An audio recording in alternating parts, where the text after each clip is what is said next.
Not unheard of for employers to offer a light-duty position in the hopes that you'll refuse it, and then they can just stop paying your benefits. Can returning to work at light duty hurt your workers' compensation case? Well, it depends. After suffering a serious accident at work, you might find yourself temporarily unable to work as you recover from your injury. This is called a temporary total disability, and during this time you should receive ongoing payments from the workers' compensation insurance carrier for your lost time. But then out of the blue, your employer contacts you and says, "Hey, we received a medical report from a doctor. We're clearing you to return to work." That's great news. We're going to accept the accommodations he has listed so you can come back at light duty. Should you take their word for it and go back to work? And what will it mean for your workers' compensation case? There are actually some red flags here that we need to discuss. Before we do, let's clarify exactly what we mean by light duty.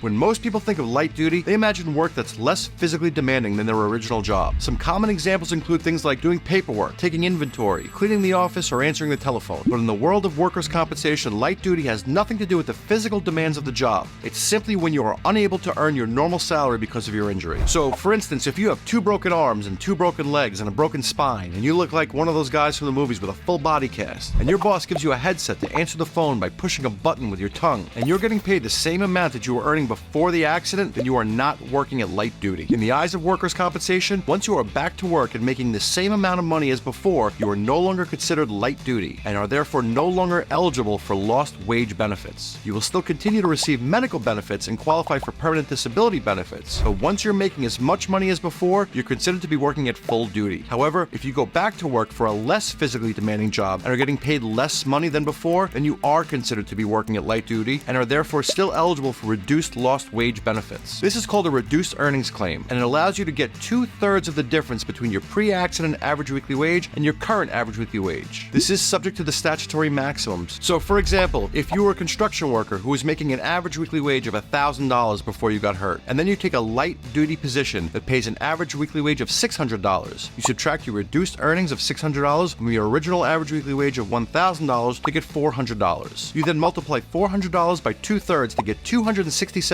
in weekly lost wage benefits. You can continue to collect these benefits until you return to full duty or until you reach maximum medical improvement, or MMI, and are awarded permanent disability benefits. So what we really mean when we say light duty is actually reduced earnings. You're getting paid reduced earnings due to your injury and are receiving reduced wage benefits to make up for the difference. Speaking of benefits, if you've been injured in New York State and you want to make sure you get all of the benefits that you're entitled to, I'm currently accepting new clients. My name is Rex Sikofsky. I became a New York State workers' compensation lawyer 17 years ago after getting injured on the job. If you're looking for a lawyer to help you with your claim, please give me a call at 212-406-8989 to schedule a free consultation.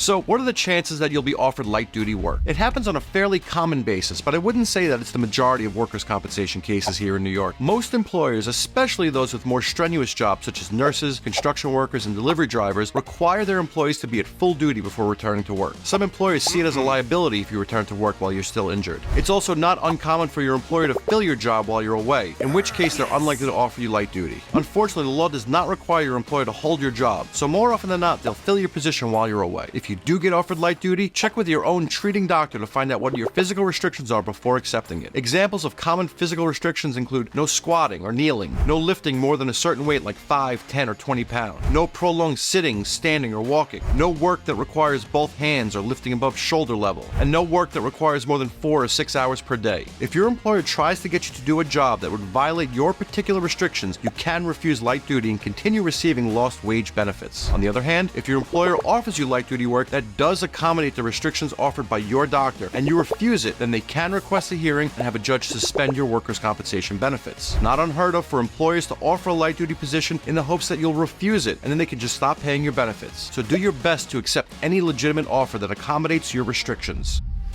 Now that we understand what light duty is, let's circle back to our original question. Can light duty hurt your workers' compensation case? In most circumstances, the answer is no. Light duty work is simply a step on your way back to full duty work, which is what every injured worker's goal should be. You don't want to be out on comp for the rest of your life. Talk to anybody who unfortunately is out on comp for the rest of their life with a horrible injury, and it's not where they want to be. And unless you hate your employer, there's no better place to resume working, so do your best to accept a light duty position if they offer it. And how about the scenario at the start of our video? What should you do if your employer employer suddenly contacts you out of the blue with an offer for light duty work, acting as though it was your doctor who authorized it. This is actually a sneaky tactic to try to make it look like you're refusing light duty work that accommodates your restrictions. Your employer will send you a letter welcoming you back to work and conveniently omit the fact that it wasn't your treating doctor who authorized light duty, it was the IME doctor. But when it comes to light duty, the only doctor you need to listen to is your own treating doctor. And if they say you're not ready to go back to work, then you can safely refuse the offer without jeopardizing your benefits. Now, on the other hand, if they say you are ready for light duty work, then take the offer and get back out there. And if you want to know how much your workers' comp injury is worth, watch my other video breaking down average costs by accident type and body part. In it, I also walk through the calculations you need in order to determine the value of your claim. I'll include a link to that video here. Click to watch it now and I'll see you there.